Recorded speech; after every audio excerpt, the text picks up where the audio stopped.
console mon peuple. Mais voyez-vous, quand j'analyse ce texte d'Ésaïe de plus près, quand j'analyse la réponse du prophète de plus près, je me rends compte d'une chose qui me dérange. Je me rends compte d'une chose qui m'intrigue. Je me rends compte d'une chose qui a tendance un peu à gâcher ma joie. J'aurais voulu que le prophète s'arrête en disant que le matin arrive. J'aurais voulu qu'il termine sa phrase là.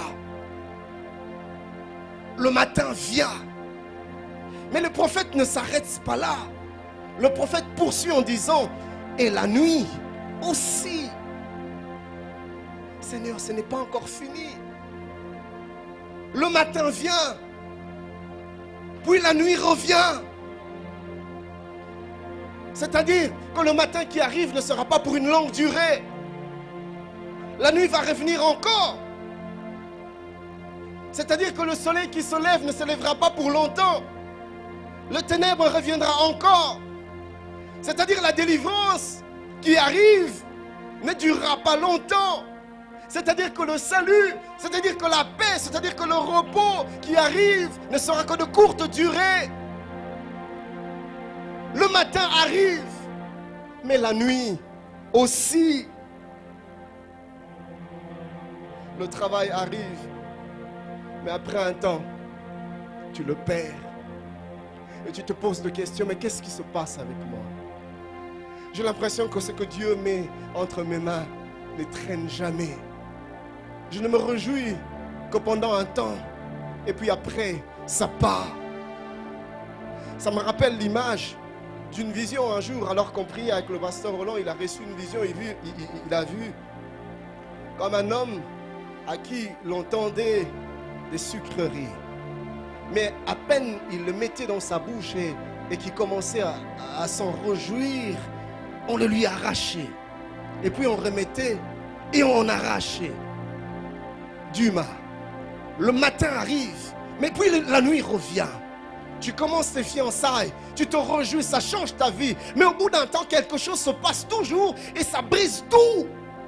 Et c'est un cycle, tu entres comme ça dans un cycle. Que de fiançailles que tu as commencé, mais aucune n'a abouti. Il y a toujours un moment où quelque chose se passe pour que les choses s'arrêtent. Et des fois, le frère part sans raison. Toi, c'est toujours l'histoire du genre, je ne sais pas, mais je n'éprouve plus rien pour toi. Je ne sais pas, mais j'ai comme l'impression que je me suis trompé. Et tu es habitué à ça, si bien qu'aujourd'hui, tu ne crois plus aux frères. Quand on vient de te demander la main, tu ne crois plus parce que tu connais l'histoire. Tu sais comment ça commence et tu sais comment ça se termine, comment ça finit. Dumas. Le matin vient, mais la nuit aussi. Et c'est toujours Dumas dans ta vie. C'est toujours Dumas dans ton travail. C'est toujours Dumas dans ton ministère. Quand une porte s'ouvre, ça te donne de l'espoir. Et à peine tu veux la franchir, elle se referme. Dumas. Et des fois, c'est une situation familiale. Il y a des familles Dumas. Les genres de familles où les gens se marient. C'est pas que les gens ne se marient pas. Les gens se marient. Mais le mariage solde toujours par un divorce. Des mariages Dumas. Et je connais des femmes qui ont des conceptions Dumas. C'est pas qu'elles sont stériles, non, elles ne sont pas stériles. Elles conçoivent, mais à peine l'enfant grandit dans le ventre, que l'enfant sort, qu'il y a un avortement, qu'il y a une fausse couche. Dumas. Le matin vient. C'est pas que le matin ne vient pas, le matin vient. Mais la nuit aussi. La nuit aussi. La nuit aussi. Ce matin, Dieu m'a envoyé pour dire à une personne, tu ne seras plus appelé du nom de Dumas. Ce cycle que tu avais connu dans les années passées est brisé dans le nom de Jésus. Ces événements à répétition sont brisés dans le nom de Jésus.